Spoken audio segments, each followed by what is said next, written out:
जब कभी digital marketing की बात की जाती है तो फेसबुक एड, यूट्यूब एड्स या इंस्टाग्राम एड्स या गूगल एड्स, ये सारे से मिला करके जो डिजिटल मार्केटिंग की जाती है वो काफी नहीं होती।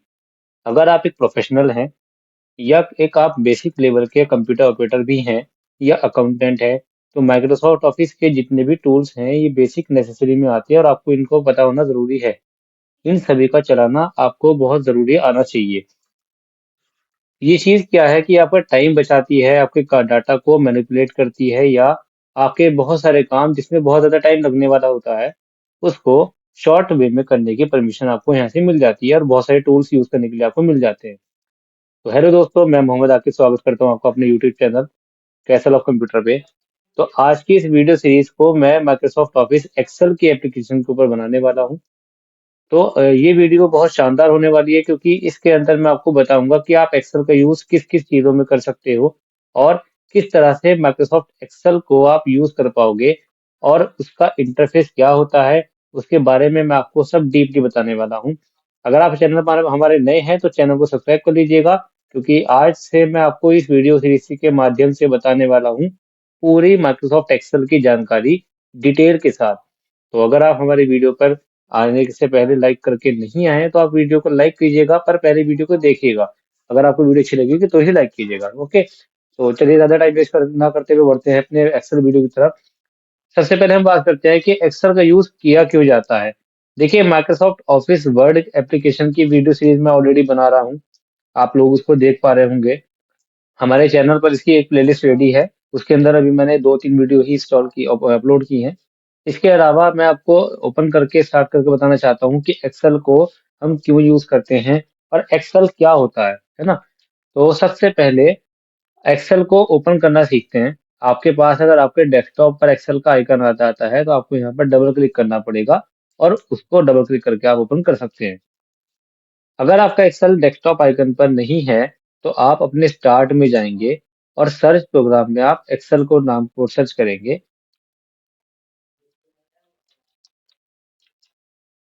एंटर करने के बाद आपके सामने कुछ इस तरह का इंटरफेस होकर आता है। तो सबसे पहले जो एक्सेल में आपको दिखाई देगा वो कोई सा भी वर्जन रहे, चाहे वो 2013 या उसके बाद का हो, या जो मैं यूज कर रहा हूँ 2021 वो वर्जन हो। सबसे पहले आपको मिलेगा ब्लैंक वर्कबुक। देखिए दोस्तों, ब्लैंक वर्कबुक होता क्या है आपके लिए, अगर आप एक बिगिनर हैं या आप एक प्रोफेशनल भी हैं, एक ब्लैंक वर्कबुक बहुत इंप्रेसिव होता है। आपको ब्लैंक वर्कबुक के बारे में पता होना बहुत जरूरी है। तो ब्लैंक वर्कबुक जो रहेगा आपको एक्सेल के अंदर एक ब्लैंक वर्कशीट प्रोवाइड करेगा। उस वर्कशीट के अंदर आप जितना भी डेटा चाहो उसमें एंटर कर सकते हो, डेटा बना सकते हो, या अपने यूज के हिसाब से अपने डेटा को उसमें एडजस्ट कर सकते हो। तो चलिए सबसे पहले हम ब्लैंक वर्कबुक पर क्लिक करते हैं। ब्लैंक वर्कबुक पर क्लिक करने के बाद आपके सामने जो इंटरफेस आएगा वो कुछ इस तरह का होगा। इसके अंदर कुछ एमएस वर्ड वाले ऑप्शन भी इंक्लूड होते हैं, जो कि माइक्रोसॉफ्ट ऑफिस का ही पार्ट है। हमारी एक अनदर वीडियो प्लेलिस्ट रेडी है, उसके अंदर आप देख सकते हैं। तो फाइल मेन्यू मैंने आपको बताया है, फाइल मेन्यू के अंदर मैंने आपको एमएस वर्ड में डीपली बताया था कि ये हमारा होम टैब होता है, होम पेज होता है। यहाँ से आप न्यू वर्कबुक को ओपन कर सकते हो, ब्लैंक वर्कबुक को। जो फाइल आपने बनाकर सेव कर रखी हैं उन सभी फाइलों को ओपन करके देखने के लिए या उसमें काम करने के लिए आपको ओपन सेक्शन में जाना होगा, और जिस लोकेशन पर आपकी फाइल सेव होगी उस लोकेशन को यहाँ से फाइल को ट्रैक करते हुए ओपन करना होगा। उसके बाद आपकी फाइल आपके एक्सेल में खुलकर आ जाएगी। जैसे मैं आपके सामने खोलता हूँ एक्सेल के फॉर्मूले की वीडियो। तो फ्रेंड्स, ये हमारे एक्सेल की मेरी फाइल मैंने बनाकर सेव की हुई थी। तो जो मैंने फाइल ओपन की है वो मेरी पहले से सेव थी, तो वो मैंने आपको दिखाया है। फाइल में जाकर ओपन सेक्शन में जाकर अपनी फाइल को ट्रेस किया और उसे क्लिक करने के बाद ओपन कर लिया। अगर यहाँ पर आपकी फाइल लिस्ट में नहीं आती है और किसी स्पेशल जगह पर या किसी स्पेसिफिक फॉर्मेट या फोल्डर के अंदर आपकी फाइल सेव है, तो आप ब्राउज में जाएंगे। ब्राउज में जाने के बाद आपको जाना होगा अपने उस लोकेशन पर जिस जगह पर आपने अपनी फाइल को सेव किया हुआ है। जैसे मैं जाता हूँ दिस पीसी के अंदर, हमारे पास नॉर्मली दो ड्राइव शो कर रही हैं। पहली वाली ड्राइव वो है जिसमें मैंने अपनी विंडो को ऑपरेटिंग सिस्टम को इंस्टॉल करा रखा है। सेकंड ड्राइव वो है जिसके अंदर मैंने अपना डेटा सेव किया हुआ है। तो चलिए हम इसको ओपन करते हैं। इसके अंदर हमारा डेटा रहेगा, हम इस डेटा को ओपन करते हैं और हमारा इसमें एक फोल्डर रहेगा एक्सेल वाला, क्योंकि मैंने अपनी एक्सेल की सारी फाइलें एक्सेल के फोल्डर में सेव की हुई हैं। तो मैं इसको ओपन करता हूँ।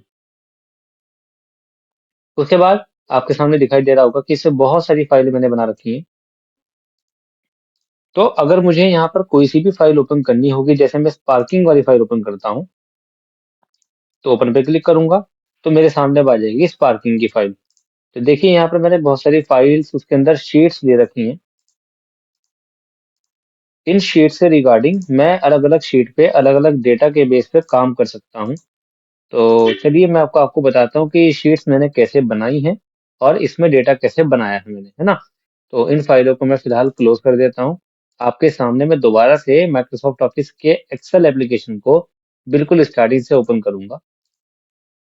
हमने यहाँ से एक्सेल को डबल क्लिक करके ओपन कर लेना है, या आप स्टार्ट में जाके भी कर सकते हैं।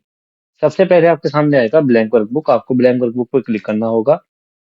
अब आप समझ लीजिएगा कि इसके अंदर एक्सेल में जो काम करने का लेआउट होता है वो लेआउट किस तरह से वर्क करता है। सबसे पहले मैं इसको थोड़ा जूम कर लेता हूँ ताकि आपको मैं अच्छे से समझा पाऊँ, अच्छे से आपको वीडियो में दिखाई दे। हमारे सामने जो एक ये सेल आ रहा है, इस सेल का एक नेम होता है। सेल का जो नेम होगा वो दो चीजों पे डिपेंड होता है। फर्स्ट होता है रॉ एंड सेकंड होगा हमारा कॉलम। तो रॉ एंड कॉलम के बेसिस पर जो हमारा ये किसी भी बॉक्स का नेम होगा, उस नेम को कहा जाएगा सेल नेम, है ना।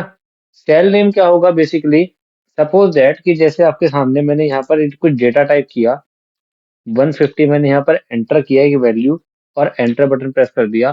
तो अभी जो 150 है, एक्सेल में इसको ट्रेस करने के लिए हमारे पास इस डेटा का एक नाम मैन्युफैक्चर मैनिफाइड करके दिया जाएगा।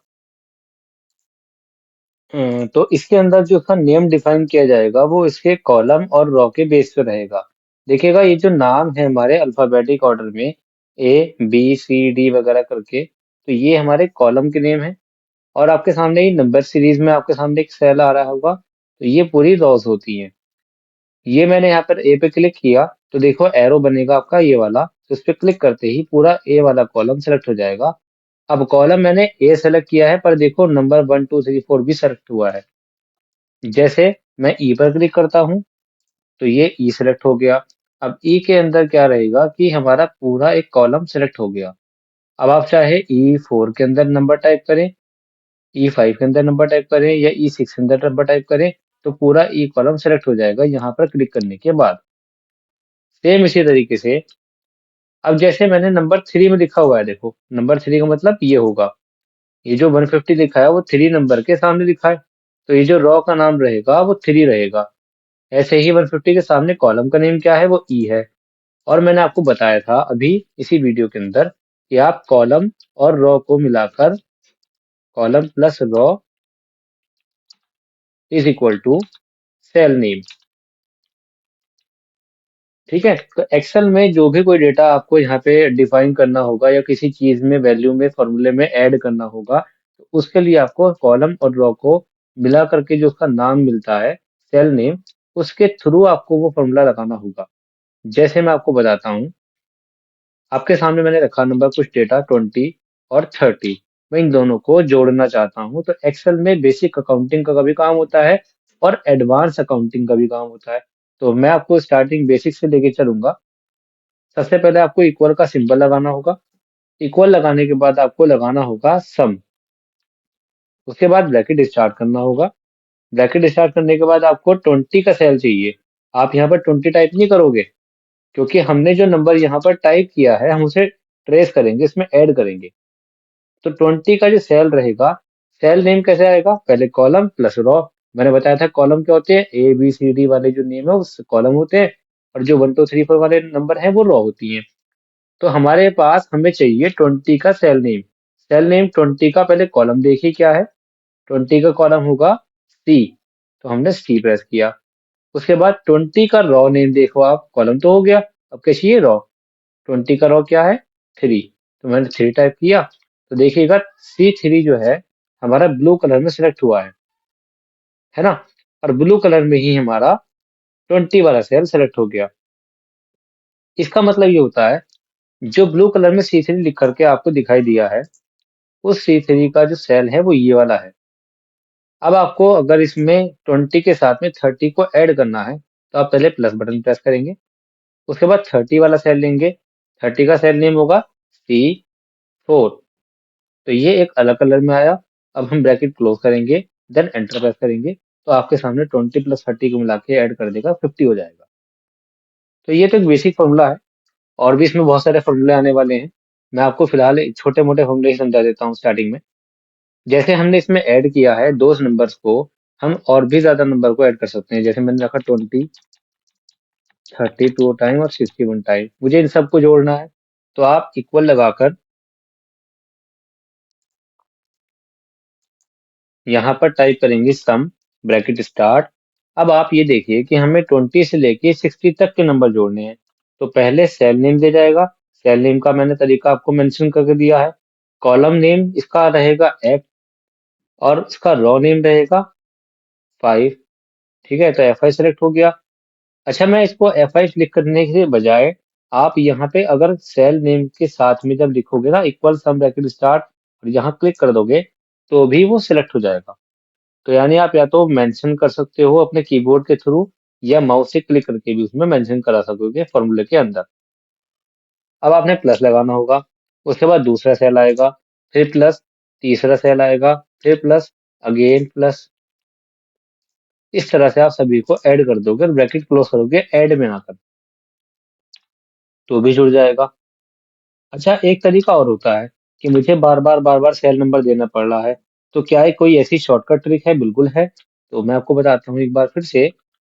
इक्वल लगाकर मैंने लगाया सम, ब्रैकेट स्टार्ट किया।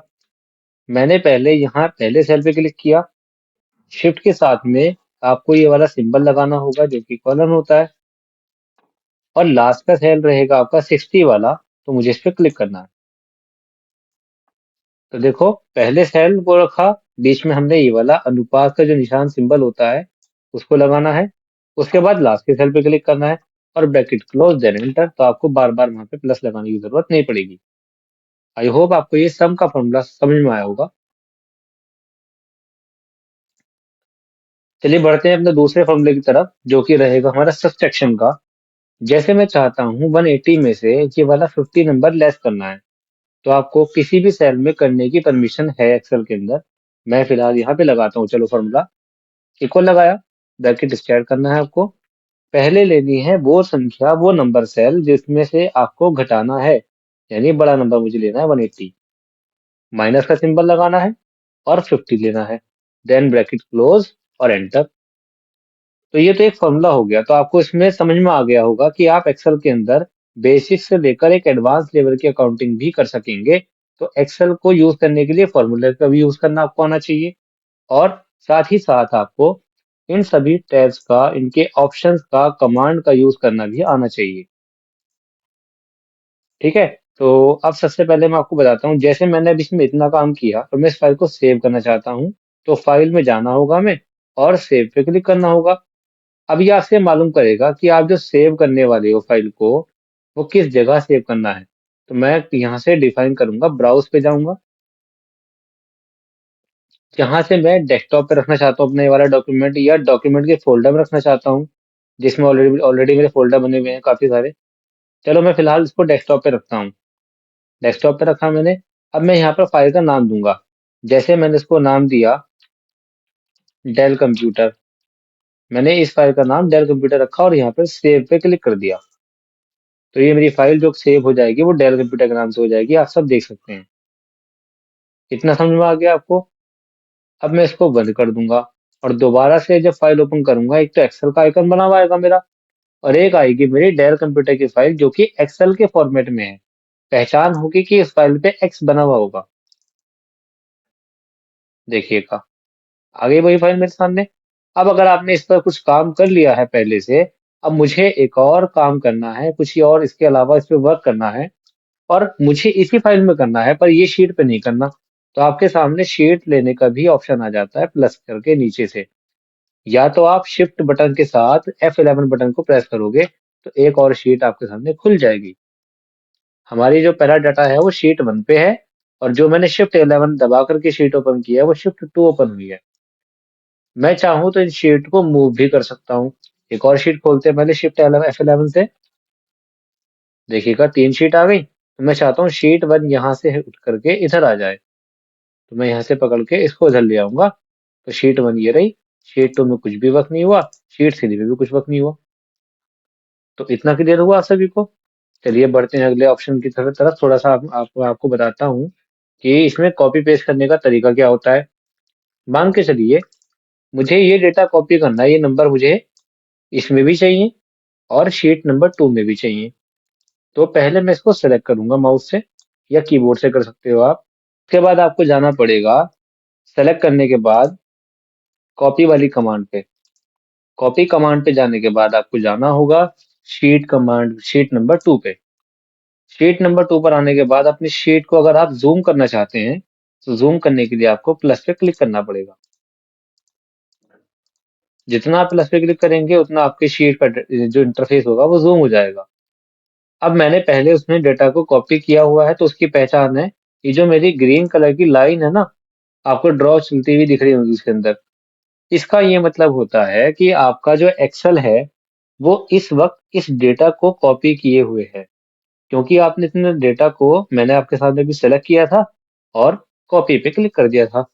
तो कॉपी पे क्लिक करने के बाद अब मैं इसको दूसरी शीट पर लाकर पेस्ट करूंगा, या मैं मान लो यहाँ पे पेस्ट नहीं करता, इधर पेस्ट करूंगा और पेस्ट पे क्लिक करूंगा। अच्छा देखो, पेस्ट पे एक बटन भी आता है, अभी आप उसके अंदर नहीं जाएंगे क्योंकि ये कुछ ज्यादा थोड़ी एडवांस कमांड रहेंगी, तो वो मैं आपको बाद में बताऊंगा, है ना। तो अभी फिलहाल मैंने इसको सेलेक्ट किया हुआ है। शीट नंबर 2 पे चलते हैं। यहाँ पर आकर मैंने पेस्ट पे क्लिक किया ऊपर की तरफ, तो जो डेटा मेरा यहाँ पर सिलेक्टेड था वो यहाँ पे भी है और शीट नंबर 2 में भी आ गया। ठीक है, मैं चाहता हूँ यहाँ इसके अलावा वही डेटा मेरा सेम इसी शीट नंबर 2 पर यहाँ पर भी आना चाहिए। तो मैं फिर से पेस्ट पे क्लिक करूंगा, फिर आ जाएगा। यहाँ रखूंगा, फिर से पेस्ट पे क्लिक करूंगा, फिर आ जाएगा। तो जितनी बार भी मैं पेस्ट पे क्लिक करता जाऊंगा उतनी बार वो डेटा मेरा यहाँ पर पेस्ट होता रहेगा। पर अब सवाल ये आता है कि ये पेस्ट कब तक होगा, यानी इसकी कोई लिमिट तो होगी कि हाँ अब जाकर के पेस्ट होना बंद हो जाएगा। उसकी पहचान ये है कि जब तक ये लाइन आपकी सिलेक्टेड रेंज में चल रही है तब तक आप अपने डेटा को कहीं पर भी पेस्ट कर पाओगे बार बार। आ रहा है ना, देखो यहाँ पे लाना चाहता हूँ यहाँ पे भी आ जाएगा। पर अगर मैं इस लाइन को रोक दूं, यहाँ से हटा दूं, तो फिर पेस्ट होना कैंसिल हो जाएगा, यानी पेस्ट का डेटा आपका फिर आ नहीं पाएगा। वो कैसे लाइन रोक सकता हूँ? मैं यहाँ पर आपका जो कीबोर्ड का बटन होता है लेफ्ट साइड में टॉप साइड की तरफ, ESC वाला बटन जिसे एस्केप बटन बोलते हैं, तो एस्केप बटन पे आपको एक बार क्लिक करना पड़ेगा। तब देखो आपकी वो लाइन जो ड्रॉ वाली चल रही थी वो रुक गई, अब नहीं आ रही। अब अगर आप कहीं पर भी लाके क्लिक करके पेस्ट करो तो ऑप्शन ही नहीं खुलेगा। तो आई होप आपको ये कॉपी पेस्ट समझ में आ गया होगा। चलिए बढ़ते हैं अगले ऑप्शन की तरफ। अगला ऑप्शन हमारा होगा कट पेस्ट। कट पेस्ट की बात करते हैं, तो मैं अगर ये वाला डेटा, या मान के चलो मैं इन दोनों सेल डेटा को यहाँ से हटाना चाहता हूँ, इन सभी को जितना मैं सेलेक्ट करूंगा उतने ही डेटा पे वो एक्शन करेगा, परफॉर्म करेगा। तो मैंने जितना सेलेक्ट किया है आप एक बार देख लीजिएगा, ये डेटा मेरा शीट नंबर 1 पर मौजूद है। मैंने किया इसको यहाँ से कट। कट करने से एक ऑप्शन आपका हाईलाइट होना स्टार्ट हो गया, पेस्ट वाला। और देखो डेटा के ऊपर चारों तरफ लाइन चलनी भी स्टार्ट हो गई। अब आप इस डेटा को लाना चाहते हो शीट नंबर 1 से हटाकर शीट नंबर 3 में या कहीं और, तो हम उसको इजीली ला पाएंगे। पहले मैं थोड़ा इसको जूम कर लेता हूँ ताकि आपको इसका इंटरफेस थोड़ा अच्छे से दिखने लगे। उसके बाद मैं चाहता हूँ डेटा यहाँ पर आ जाए और मैं कर दूंगा पेस्ट। तो देखो वो डेटा जो शीट नंबर 1 पर मौजूद था यहाँ से हट गया और शीट नंबर 3 पर आ गया। तो इसका मतलब होता है कि ये आपने कट और पेस्ट किया है। कॉपी पेस्ट क्या करता है कि डेटा जहां पर है, जैसे मान लो ये डेटा कॉपी किया था, यहाँ पे भी है और यहाँ पे भी आ गया बार बार। पर कट पेस्ट क्या करेगा, मैंने डेटा यहाँ से हटाया वो वाला और यहाँ पर ले गया, तो ये करता है कट पेस्ट। इतना क्लियर हो गया सभी को आपको? अगर आपको मेरा ये बताया हुआ टॉपिक अच्छा लग रहा है या इसमें कोई डाउट है तो आप हमें कमेंट सेक्शन में जरूर बताएं कि आपको कौन सी कमांड में प्रॉब्लम आ रही है जब आप इसे यूज कर रहे हो। अगर आपको यूज करते हुए कोई प्रॉब्लम आएगी तो मैं कोशिश करूंगा कि आपकी उस प्रॉब्लम को कमेंट सेक्शन के थ्रू आपको बता पाऊं, एक्सप्लेन कर पाऊं, है ना।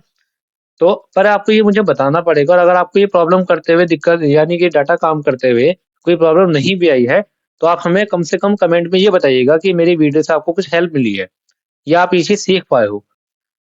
ठीक है? तो कमेंट करना ना भूलें आप, और अगर आपको वीडियो अच्छी लग रही है तो वीडियो को लाइक ज़रूर कीजिएगा, और चैनल पर अगर आप हमारे नए हैं तो सब्सक्राइब करना ना भूलें। तो चलिए अब हम आगे बढ़ते हैं। मैंने आपको 3 ऑप्शन बताए हैं, कट, कॉपी और पेस्ट वाले। अगला ऑप्शन जो हमारा क्लिपबोर्ड ब्लॉक का ही होने वाला है होम टैब के अंदर, वो है फॉर्मेट पेंटर। फॉर्मेट पेंटर मैं आपको तब बताऊंगा जब मैं आपको ये फॉन्ट ब्लॉक समझा चुका हूँगा, या ये ऑप्शन आपको बता चुका हूँगा कि इसका यूज़ कैसे-कैसे एक्सेल में किया जाता है। तो चलिए फॉर्मेट पेंटर को बताने से पहले मैं आपको बताऊंगा फॉन्ट ब्लॉक के सारे ऑप्शन। सबसे पहले हम यहाँ पर कोई डेटा टाइप कर लेते हैं। मैं एक और शीट लूंगा तो मैं प्लस करके भी ले सकता हूँ। मुझे यहाँ पर थोड़ा ज़ूम करना होगा तो मैं प्लस से कर सकता हूँ।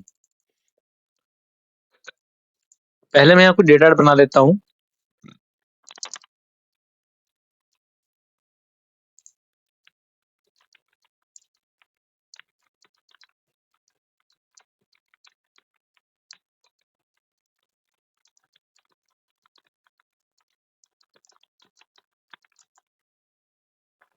उसके बाद आपको यहाँ पर उन सभी स्टूडेंट के नेम देने हैं जो आपको इस रिजल्ट वाली मार्कशीट में ऐड करने हैं।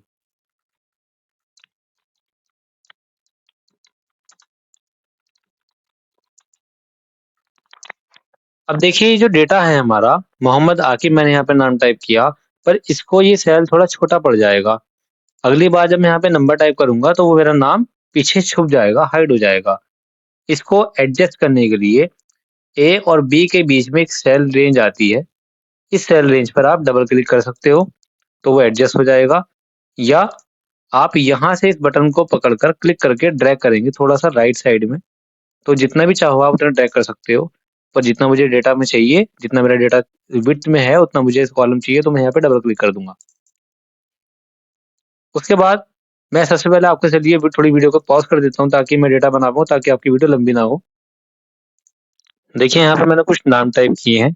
अब आप यहाँ पर क्या करेंगे, अगर आप एक बिगिनर हैं और आपको एक फॉर्मूला रैंड बिटवीन वाला नहीं आता होगा, तो आपको मैनुअल तरीके से यहाँ पर बार-बार इनके नंबर टाइप करने होंगे कि मोहम्मद आकिब के हिंदी में कितने मार्क्स आप उसको मिले थे, रोहन को कितने मार्क्स मिले थे, या राहुल को कितने मार्क्स दिए हैं।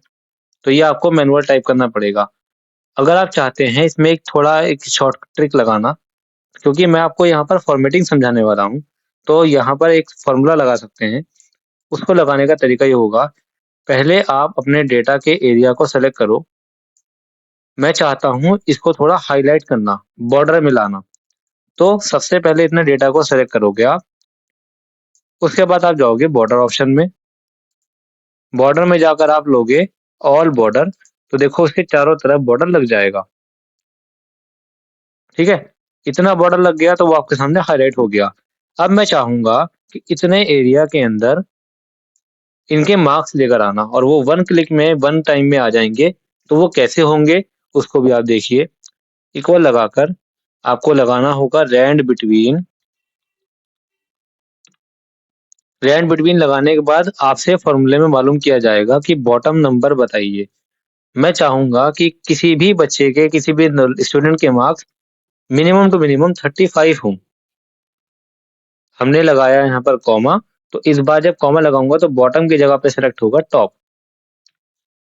टॉप चाहता हूँ कि किसी भी बच्चे के जो मार्क्स जाएंगे वो मैक्सिमम 92 जाएं।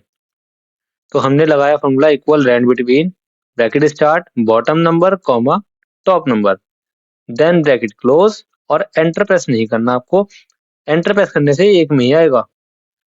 तो आप देखिएगा मैंने यहाँ पर जो डेटा लगाया है वो मल्टीपल के लिए लगाया है। तो यहाँ पर आपको दोबारा लगाना होगा equal rand between, bracket start, bottom number comma top number, bracket close, then control के साथ एंटर करना है, ना कि सिंगल एंटर। कंट्रोल एंटर करने से आपका जो डेटा पहले सेल में है उसी बिहाफ पर अगले सेल में आ जाएगा जितना आपने सिलेक्ट किया हुआ है। अब क्योंकि ये मैंने एक फॉर्मूला लगाया है, फॉर्मूला लगाने के टाइम पर देखो जब इस सेल पर क्लिक करूंगा तो यहाँ पे दिखाई देगा फॉर्मूला बार में नेम। यहाँ लिखा है मोहम्मद आकिब, यहाँ 76 तो दिखाई दे रहा है, पर ये एक फॉर्मूला है जो कि रैंड बिटवीन है 35 से 91 के बीच में। ऐसे ही किसी भी सेल पे क्लिक करता हूँ, ये भी वही है, सेम सेम फॉर्मूला।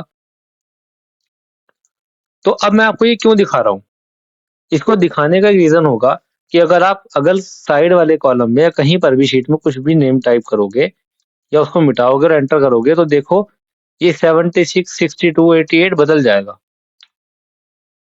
चेंज हुआ।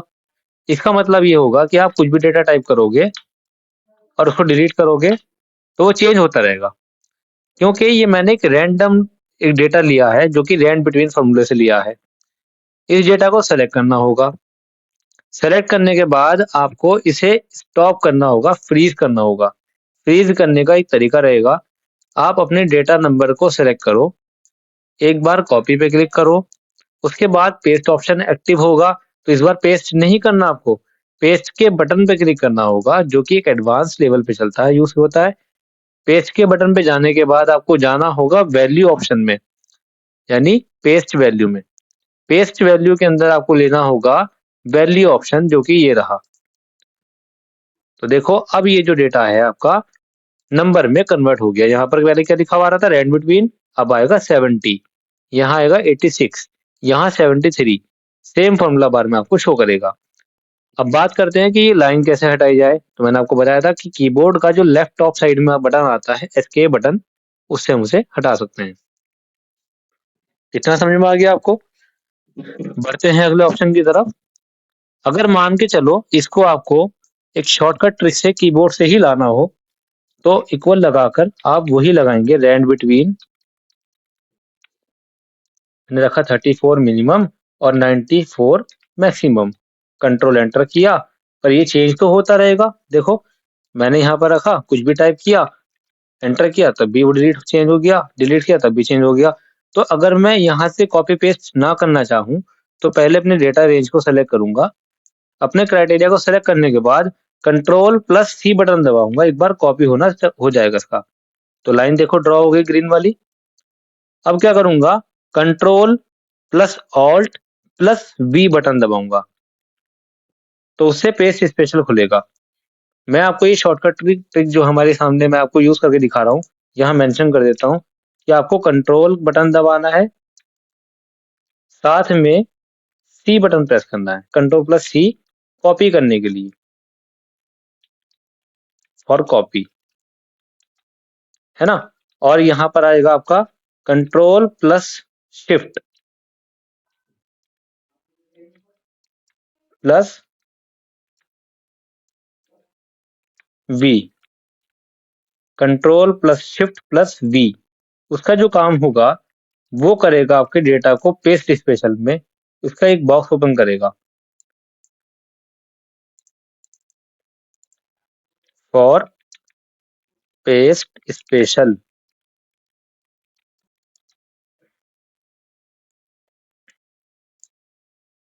ठीक है, तो देखिएगा अब आगे, अब कैसे करना है। इस डेटा को रेंज को सेलेक्ट कर लो, मैंने बताया कंट्रोल प्लस सी प्रेस करना है, कंट्रोल प्लस सी हमने प्रेस किया, उसके बाद कंट्रोल शिफ्ट वी कर दिया मैंने उसके अंदर, कंट्रोल ऑल्ट वी होगा। यहां पर क्या होगा, पहले कंट्रोल सी, उसके बाद कंट्रोल ऑल्ट वी, तब खुलेगा पेस्ट स्पेशल।